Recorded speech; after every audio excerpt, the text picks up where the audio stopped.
Want to live a long and happy life?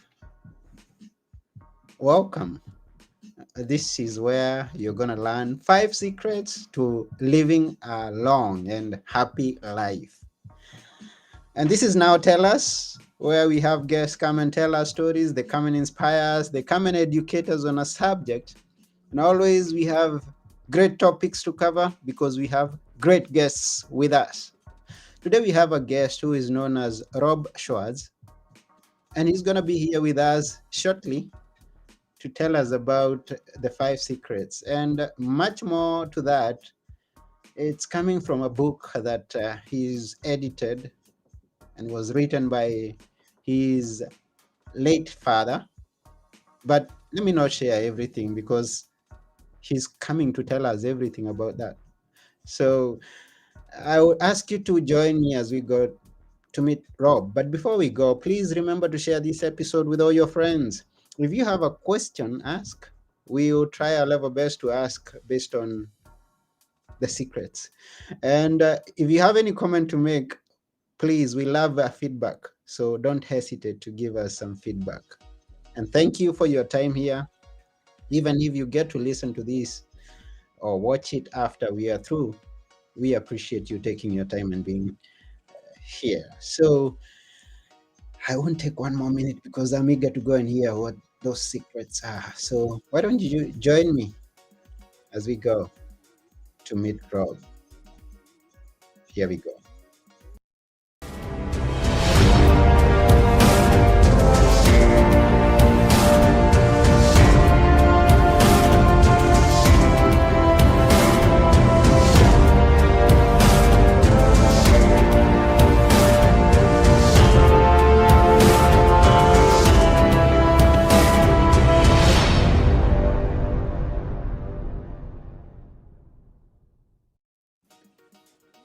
Hi, Rob.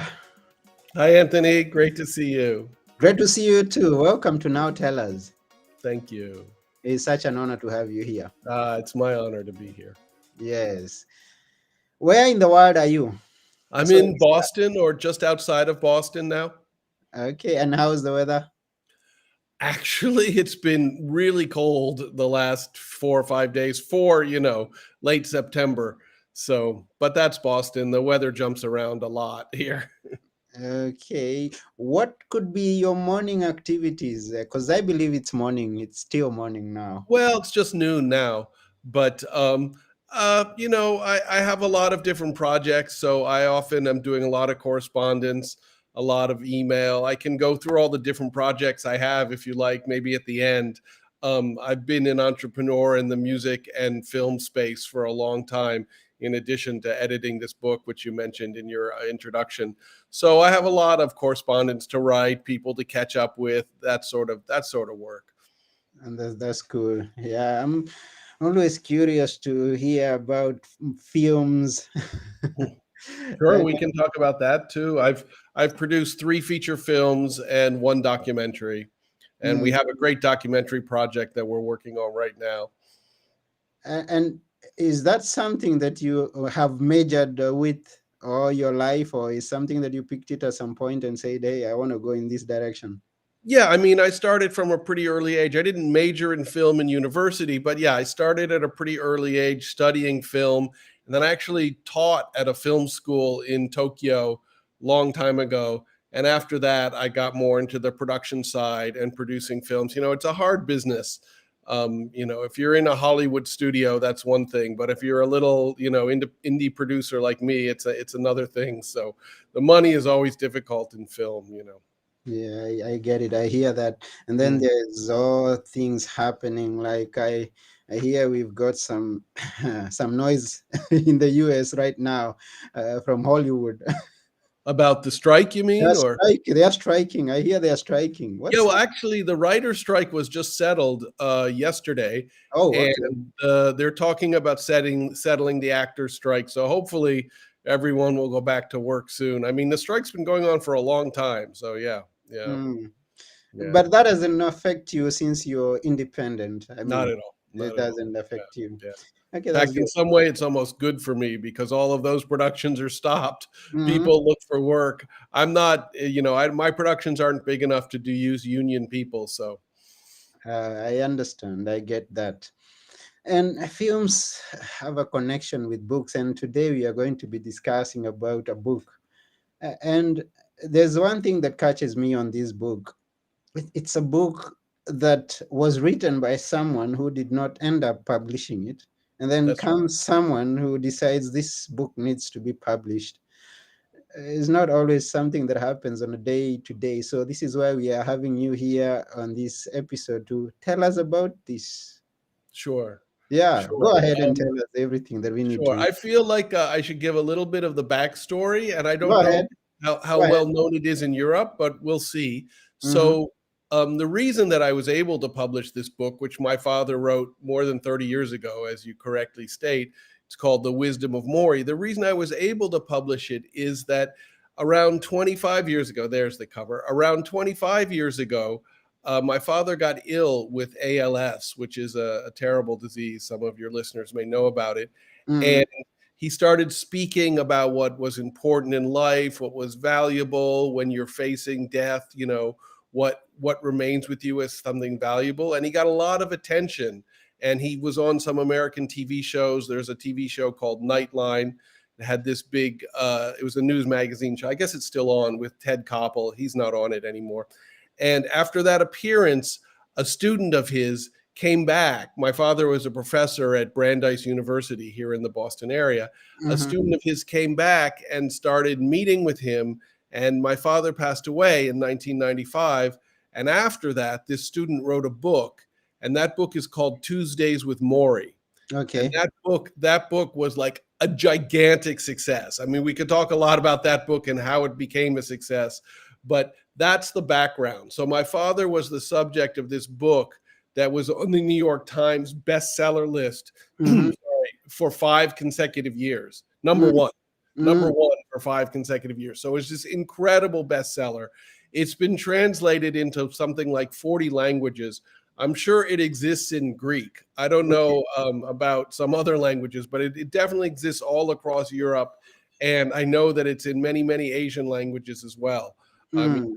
each individual country I'm not sure about since your show is so international. But it's extremely famous here in the United States. There was also a movie, which I didn't have any part in, by the way. And there's a play. The guy who wrote the book is called Mitch Albom. He wrote a play as well, and Mm-hmm. he's written many, many books since then. But this Mm-hmm. was the first book that he wrote, which wasn't about sports, because originally he was a sports writer. So Okay. that's the background. The Tuesdays with Morrie was this huge success and kind of a cultural touchstone here in the United States from, let's say, 1998 when it became a hit until, I don't know, maybe about 2010. Mm-hmm. So it started to lose some of its uh, like, how can I say, Action. like Action. well, just like it was just a book that everybody knew. It was Okay. like, referring to Gone with the Wind. At a certain point, when I was talking to people and mentioning who my father is, and my father is Morrie of Tuesdays with Morrie, I didn't have to say, like, do you know the book Tuesdays with Morrie? Like, everybody knew it. It was an Okay. absurd question to say, Mm-hmm. do you know the book Tuesdays with Morrie? Nowadays, it's a little different because Yeah. the book is published like 30, almost, well, 27 years ago or something like that. 20, I guess it's 25 years ago the book is published. Okay. Uh-huh. Um, but so just to give you the backstory, the book that we have now that I've edited and I've published, The Wisdom of Morrie, my father actually wrote before he got ill. So he wrote it from 1988 to 1992. And it was after he was retired from university. He actually didn't want to retire, but they kind of forced him to retire. At that time, they made people retire at 70. So Mm. he had free time and he really had time to think about, like, what does it mean to be aging and how does society view me and how do I think about myself? He was a social psychologist and a sociologist, so these questions are sort of very natural to him. And he wrote the book from 1988 to 1992. And then he tried to get it published and he wasn't able to. And then he got ill, as I mentioned, and he put the book in a desk drawer. And this whole Tuesdays with Morrie meeting Mitch phenomenon sort of happened, and he passed away. And I rediscovered the book some years later in Mm-hmm. his desk. And I Mm-hmm. found the manuscript, and I had talked to him about it when he was writing it. So I knew about the book, but he had never published it. And of course, it's got wonderful insights in it, which we can talk about. And my Yeah. father was kind of a public figure at this time. So I was able to publish it. I added some essays for context and Mm-hmm. information about my dad's life. People are very interested in my father. And that's the story of how I was able to publish The Wisdom of Morrie. Wow, that's cool. Yeah. And something that I am wondering, and I guess our listeners or viewers could be wondering also, what's in that book, Tuesdays with Morrie, that it became Okay. so famous? Okay. Yeah. So I take it you've never heard of it, which is not surprising given where you're located and your age. Mhm. Like I said, it was 25 years ago that it was a big hit. So you were probably a young boy. Maybe I think no. At that time, I was thinking. I think I was in high school. Yeah, So okay, you were in high school, but it probably didn't penetrate the no, culture I of didn't come wherever you across. were, right? So Yeah. this is a book about an old professor, my father, and a young man, a relatively young man, Mitch, who comes to meet him, and they discuss like what is important in life, what is really valuable, and when you're facing death, what is really going to be important to you. And my Mm-hmm. father also talked very openly about death, which Mm-hmm. is kind of taboo in American culture. I mean, it's become better and better. Remember, this was like 27 years ago he was having Yeah. this discussion. It's Mm-hmm. become better, but at that time, it's still pretty taboo. So that was kind of taboo busting. Okay. And also his wisdom about what's important in life and values. And you have to remember, my father was a professor, as I said, Mm-hmm. of psychology and sociology. So he had Okay. a lot of insight into society and into how people think and how people live their lives, and maybe to offer suggestions to them on how, what's really important in life and what's not as important. I can give you some of the sort of little tidbits from Mm-hmm. that book to Mm-hmm. give you a feeling for what my father is saying. So, one of the things he said in that book is when you're on your deathbed, when you're facing your final days, the size of your bank account is going to be absolutely meaningless. It will Mm-hmm. have no meaning whatsoever.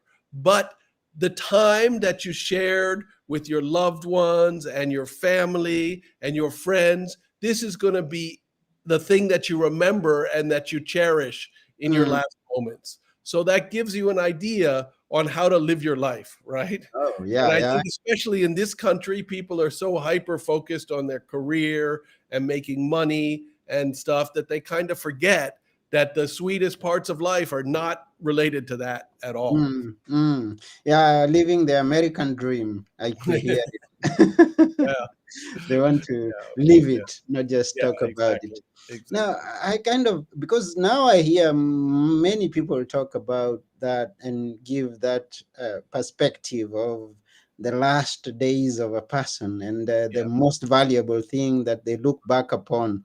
Could there, could it have all come from your dad and the people, the many people I hear talking about? Yeah, I mean that's a difficult question to answer, but certainly, ideas get put out into the public and then they get, heard and repeated and reformulated and thought about by other people. And, sometimes we have ideas that we think are original ideas.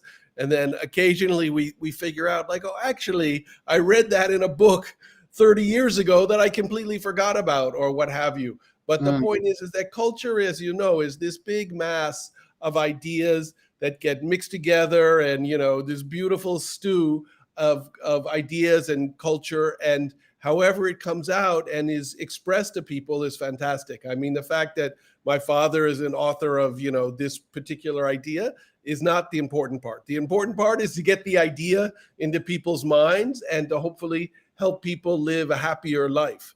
And that's that's also what the book that we'll talk about from now, The Wisdom of Morrie, is about. That's exactly what my father was trying to address, particularly with people who are aging. but it's definitely applicable to people across all age range. Oh yeah. So let's talk about a bit more on that, because yes, I would like to know the secrets to living a long and a happy life. That's Can funny. you- I actually can tell them to you like bang bang bang. I Okay. can give you five things. You Mhm. have. I don't want to like preempt your other guests, but I can give you five things. But I feel like we should do a little bit more backstory on the Okay. book, and then we can work up to it. Maybe keep your audience on the edge of its Oh chair. yeah, yeah. What are those five things? Yeah. Because I feel like my father kind of wrote this book in two parts. And the Okay. second part is like the secrets. I mean, he didn't call them secrets, he just calls them techniques or advice or whatever. But we'll Mhm. get to that. So Yeah. when I say he wrote it in two parts, I alluded to it earlier when we were talking about it. He was forced to retire. And so he was forced to think of himself as an aging person. And he Hmm. had never considered himself an aging person because he taught students who were like 18, 19 years old. He was always around very young people. He Hmm. was this kind of person that was full of energy and full of life and always exploring something new or reading or lecturing and, really just full of energy. One of the small memorial services we had for him, one of my cousins got up and said that my father always seemed ageless to Hmm. him. And Hmm. then when he said it, I just realized it was like so accurate. He just seemed ageless. I mean, of course, at the end of his life, he was very weak and feeble. But other than that, because of the disease, right? He had Yeah. ALS. But other than that, he always just seemed ageless, just bouncing around. So, in this perspective, you can see why he never really thought of himself as an aging person. But Hmm. once he was forced to retire, he had to come to terms with the fact that society looked at him as an aging person. And Hmm. he had to realize that. And he also, then he started to investigate, why am I uncomfortable with that? Why don't I like the fact that society sees me this way? And he Hmm. realized that he had sort of internalized these ageist ideas and these ageist tropes that we have in our society, that elderly people aren't good for anything and their contribution to society is finished and they should just go and sit in a corner. And he thought this was just so incredibly wrong. Hmm. Ageism is so wrong, like all the other isms that we've come to realize are really poisonous in our Yeah. society, like sexism and racism, right? Hmm. Ageism is the same thing. There's no reason to judge a person by their age, right? Hmm. So that Hmm. was the first part of the book. My father was attacking these ageist ideas and trying to show how poisonous they are and try and encourage people who are aging. You can do anything you want. And in fact, could be the best time of your life. And the Hmm. fact that you've lived this long, survived this long, means you've accumulated wisdom and knowledge and experience, which you can share with other people. And he Hmm. thought it was so crucial to get this message out to aging people. So that's sort of like the first part of the book. And I should add one thing, he actually coined a term. So if this term enters the general society, then we'll know it was from my father. He coined a term called age casting. And by age casting, he took it from the film expression typecasting, right? And Okay. age casting is like pushing an elderly person into one role, and they can only play one role. In the same way, you say this actor can only play one type of role; they have to be the bad guy or something like Yeah. that. That's Yeah. typecasting. So Hmm. age casting is saying elderly people can only do one thing, whether it's sit in the corner or watch TV or whatever. And he said it's just so wrong, right? Hmm. And Hmm. age casting and ageism are both things that we have to try and eradicate. So that's kind of the first half of the book. And it goes on from there, but I'll let you tell me what you think so far. Yeah, it's interesting. Good, good, Ageism. good. Yeah, I haven't had that. So we will be keeping our ears open to hear Oh, whether it's thank going you. to catch up with the Thank society, you. and Thank you. Yeah, is going to be used over and over. Now, let's hope. and Yeah. I love this aspect. This already the idea of him trying to change this perspective inspires me. Yeah. because you meet, I meet with, okay, I like hearing wisdom from old people, those people who have been there before me and they have Right. gathered quite some Right. wisdom. Right. And one of the things that challenges me, that I'm always not willing to listen, is excuses coming from a person who says that's past me because I'm old now. Right. And Right. I say, no, no, no, no, please don't mention that.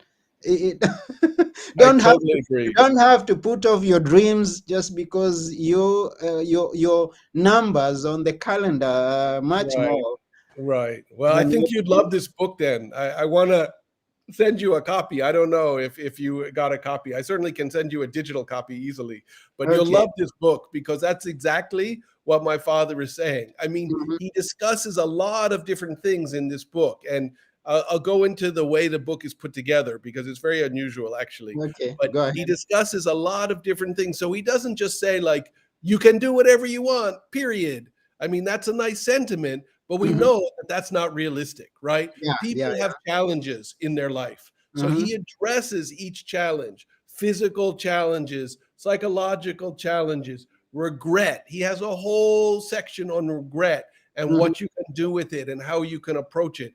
As I said earlier, my father was a psychologist in addition to being a sociology professor and a Yeah. therapist. So he dealt with these issues with people throughout his whole life, trying to Mhm. help them. So in some ways, this is a distillation of his, understanding and his knowledge about those things. So he addresses a lot of different stumbling blocks and a lot of different issues. It's not just like, you can do whatever you want, let's go. It's like, no, maybe you'll have this problem. Maybe you'll have this problem. This stands in your way. Or, you need to work through this. And some of these things are not so simple. It's not like he says, oh, you can work through it in one day. It's like, no, it takes a lot of work to work through regret. He also has chapter on despair. He has a great section on solitude versus loneliness, Mhm. right? Mhm. Two sides of the same coin, but solitude is, can be a very positive thing, and loneliness is generally quite a negative thing, right? Yeah, yeah. So he discusses these things. And then one other thing I like to add is this book isn't just my father's like narrative, him explaining things A, B, C, D, E. He thought, I want to try and make this book like energetic and full of life and full of color because that's what he was like Mhm. personally. So Mhm. he uses poetry and newspaper articles and quotes from all different thinkers across all different fields and cultures, and all sorts of different writing. And because of this, when I worked with the designer, I said we want different typefaces. Some of it looks like it's handwritten. We have color that runs throughout the book. I mean, every book, I should grab a copy and show you. Every book just has white pages, but this we have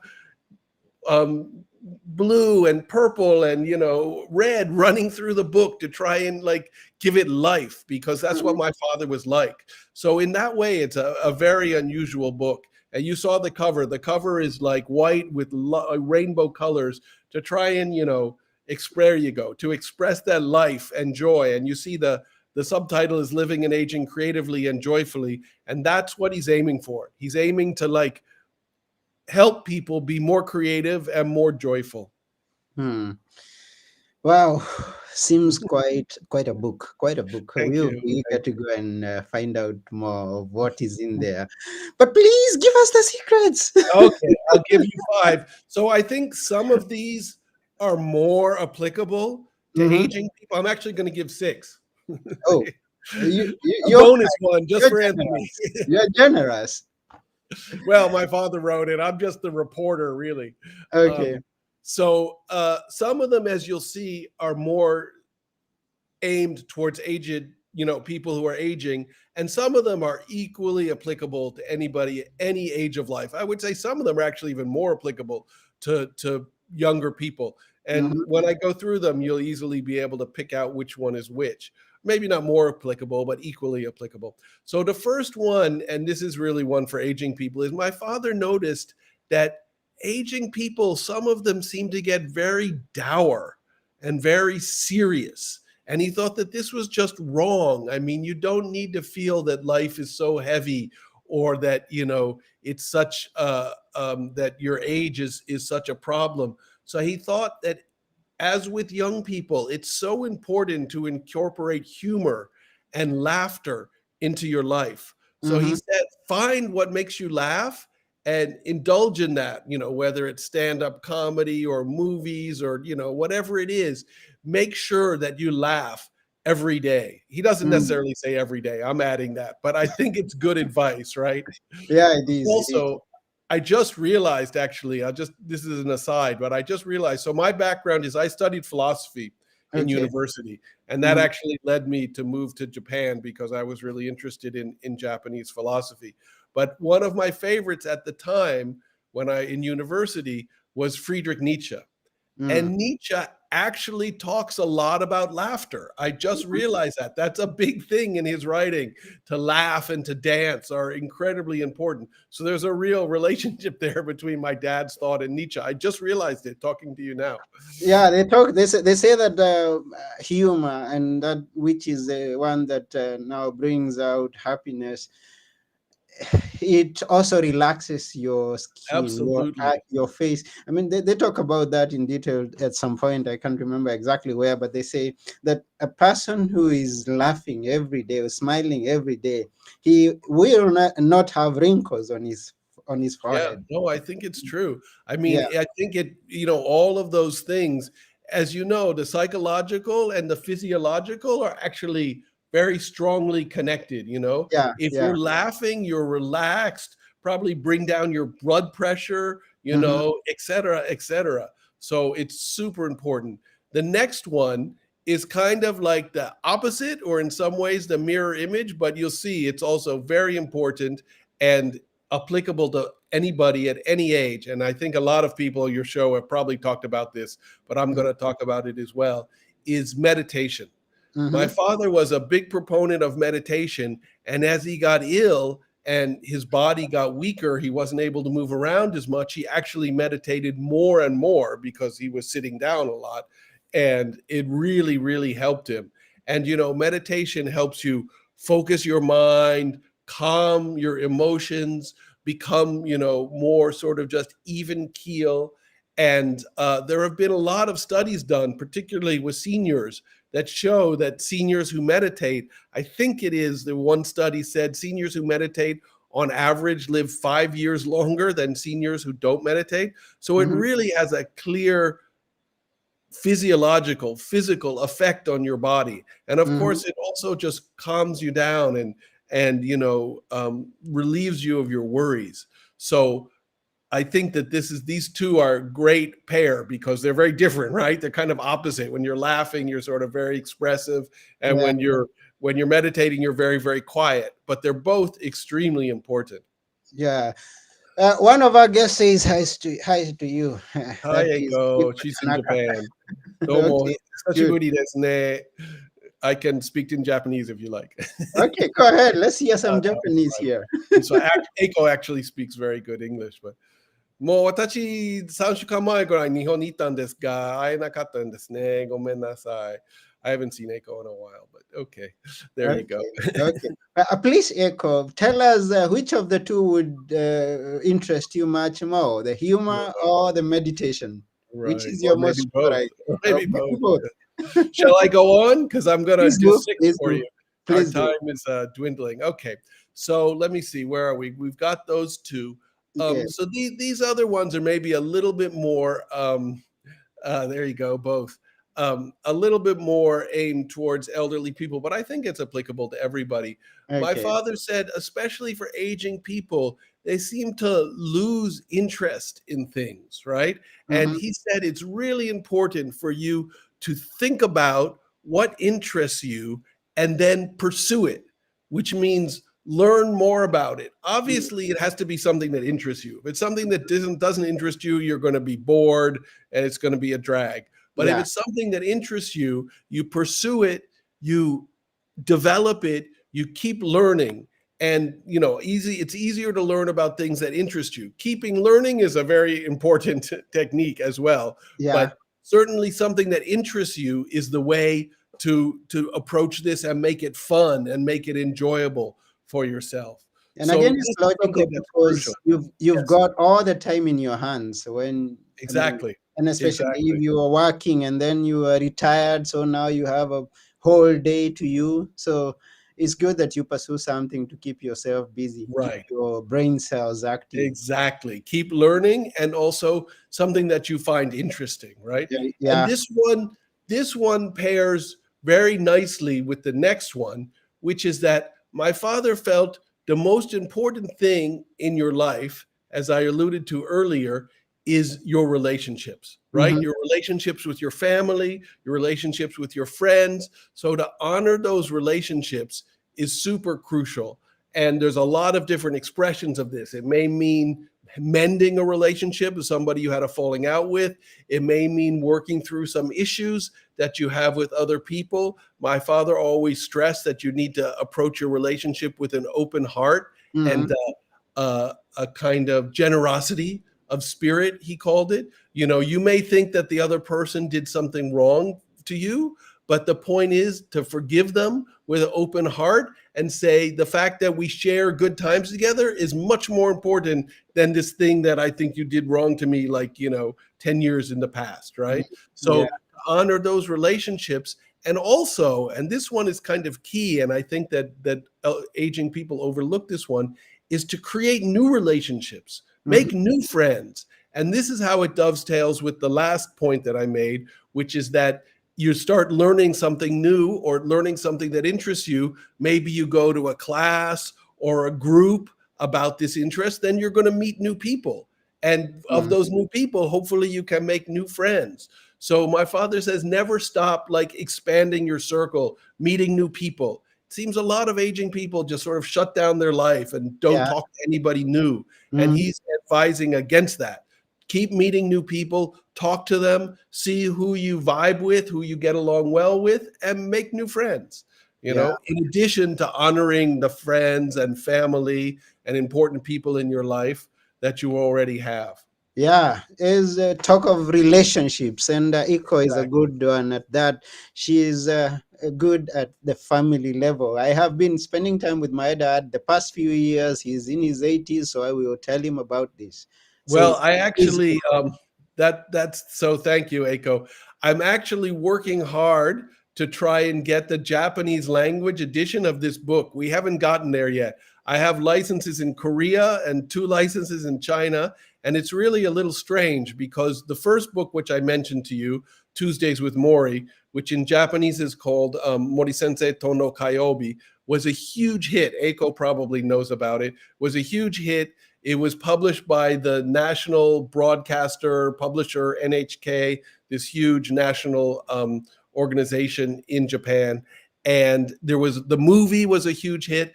It was really had a lot of fans. So I don't know why I'm having such a hard time getting a publisher for this book when I got one in Korea, I got two in China, I have, French, I have German, I have Spanish, I have Arabic. I don't have any Swahili version yet, but you, hopefully that will happen. you'll get all of them. You'll get all I of hope so. I hope so. I was really happy to get it in Arabic, and of course, both mainland China and Taiwan. Yeah. Anyway, that's an aside. We can go back to the 5 things. This is the Yes, we fifth can go one. back there to the 5 things, actually 6 things, but for the Well, time we'll see. I mean, well, now, the sixth one is the additional one, is the bonus. But yeah, so, yeah. the fifth one, I think that you'll appreciate because we talked about it earlier, and I know that you have a very rich part of your life, but this is not necessarily true for everybody. So my father said that it's important, and this happened for him later in life, to develop a spiritual connection, Mm. whatever that means for you. If it's an organized religion, that's fine, that's wonderful. If it's something more personal to you, or something that you find more abstract in nature, or whatever it is, my father is absolutely not putting any boundaries on it, but develop some kind of spiritual connection he felt was really important for a rich and full and happy life. Hmm. So it's really important that you think about, what does that mean for you? Yeah. For you, Anthony, I think you have a very clear idea what that means Yes, for I you. do. Yes, I Right. do. But a lot of people don't. That's the Yeah. thing. A lot of people don't think about that or have a very foggy idea, and they really need to investigate. What does it mean to have a spiritual life? What does it mean to have a spiritual connection? They say So, that we are here to exist and then die. So then they don't care much about that aspect. well, I mean, there's a lot of different angles we could talk about it from. You know, a lot of Eastern thought would not exactly say it like that, but they would not say that that's necessarily a bad thing. You know, that existence itself is the point. You know, Mm, people say, "What's the meaning of life?" And maybe a Christian will have one answer, or a Muslim will have another answer. But let's say a Buddhist can say the meaning of life is simply to be alive, mm, not yeah. no external meaning, let's say. Okay. But that's a personal thing. That's a very, very personal thing. And my father say, whatever is meaningful to you, however you experience it, and where you find your joy, that's right for you. Yeah. Now to the bonus point. Well, this one, I mean, it seems like this one is woven with all the other ones, so it won't sound so strange, but it's basically a little bit a part of all the ones that I said. Uh, Elderly people, and I would say people in general, get very sort of confused and try and like may either try and do too many things or don't try and do anything. Mm, Those are the two problems, right? And my father said, like, focus your energy, right? And you can see that that's part of all of the things that I mentioned, right? That's part mm, of laughter. That's part of meditation. That's part of learning and developing your interest. It's part of concentrating on your relationships and make them more stronger and more loving. It's part mm, of all of that. But mm, focus, whatever you're doing, focus your energy. Don't get like confused or um, you know uh, distracted mhm. from it, shooting around at all sorts of little unimportant things. No, focus your energy on what's really important in your life. I think that that's great advice for everybody you Yeah, know that's great advice. That's great advice. Yeah. And thank you very much for sharing You're that with welcome. us. You're welcome. Yeah. Thank you. I Yeah. hope it's helpful. Yeah. Yeah, it's So such an honor. Yeah. I'll Go ahead. just say it again. So the book is called The Wisdom of Morrie. It is available in English all throughout the world. I mean, there you go. In the US, we have one publisher, but we have a worldwide publisher in English, Hachette, which is a very well known publishing company. And I've seen it all over. I mean, I've seen it in Japan in English, Mm-hmm. though actually the bookstore that I went to when I was in Japan recently had sold out of it. So that should tell you that there's interest. So hopefully we can get a Japanese edition, Japanese language edition. But I've seen it in Singapore. I'm sure that it's all over the English speaking world. I'll bet it's available in Kenya. I don't know if it's available in Greece. If you have English language bookstores in Greece, it may be available. They Yes, we would do have probably be the English Hachette language. version. Okay. Yeah. Oh, Yeah. when I'm walking around, I'll just throw an eye here and there and say, "Oh, Yeah. Have a look. I know where that book comes from." Thank you. Yeah. So thank you for sharing it with us. And if people would want to follow up with you, or maybe know more about the book that we haven't covered in this short time that we are here, where should they go? Sure. So I have a website. It's all in English. It's just wisdomofmorrie.com. Wisdom. There you go. You got it right there. Wisdomofmorrie.com. And you can reach out to me through that website. There's a contact us page. I encourage people to write to me with their ideas or reactions to the book. That's the main place. I have a lot of videos up there. I appeared on a lot of like national TV shows in this country, in the US, when the book was released. So those links are up there. There's links to reviews and stuff like that. Of course, you can buy the book on, all those online booksellers. So if English is okay for you, then, that's the place to do it. Like I said, I think it's pretty much available throughout the English speaking world. I know it's like all of the countries like New Zealand, Australia, India, Singapore, and stuff, it's available. But yeah, we're still working on some other languages. We actually don't have a Greek license yet, so we're working on that one. You will get all of them. You will Thank get. you so much. And Yeah. with your energy, I know you stop at nothing. Just you stop at nothing. You get it. Well, I'm very. It's about my father, right, and my father's legacy. I'm really honored to be able to, put this forward because Tuesdays with Morrie was such a huge success. Tuesdays with Morrie is a beautiful book, very thin book, and it's written by Mitch. Right, Mitch is a fantastic writer, and it's him interpreting my father's ideas. Right, this is directly from my dad. Like he wrote every word of this book. I mean, of course, I edited, I had to cut parts out. There was repetition, blah, blah, blah. I had to cut some sentences down, but it's his words. I added 2 essays, one at the beginning, one at the end, but the rest of it are all his words. And this was actually, some people sort of had a misunderstanding about this. They thought that I put this book together from notes or something like that he left. It's like, no, he wrote this manuscript from the first word to the last word. And I simply discovered it, edited it, added the essays, and published it. So it's my father's thoughts. And you can really hear his voice if you knew him, or if you watch the Nightline episodes that I mentioned earlier. They're on YouTube. Nightline with Ted Koppel. If you type in Nightline, Ted Koppel, Morrie Schwartz, there's 3 programs that he's on, and you can hear his voice and the way he talks, and you'll recognize it in the writing of this book. Wow, wonderful. And don't we all now wish that we had a father like yours? And more to that, these days, if we have people who are going to look at what they can carry forward in their family, that would be good. Yeah. Someone who goes into the archives and gets a manuscript, edits it, and publish it. That's worth commending. Thank you very much for taking Thank that. you, Anthony. I appreciate that. Yes. Yeah, so it's been wonderful having you here. Thank you so much. I really appreciate the opportunity. It was great to talk to you. Hopefully, we'll meet in Athens someday. I hope so. Yeah, that would be good. If I get there, I'll reach out to you. Or maybe somewhere in the States. You never know. That's good too. If We you're can here, let always me move know. from here to there. Yeah, absolutely. Absolutely. Give us some last words that we should always remember. I know you've told us quite much, but then just a few words that you will never forget, maybe from your dad or maybe from a general perspective on life. What should we never forget? Well, I mean, I think that, that we get so, as I talked about earlier, so distracted by so many things.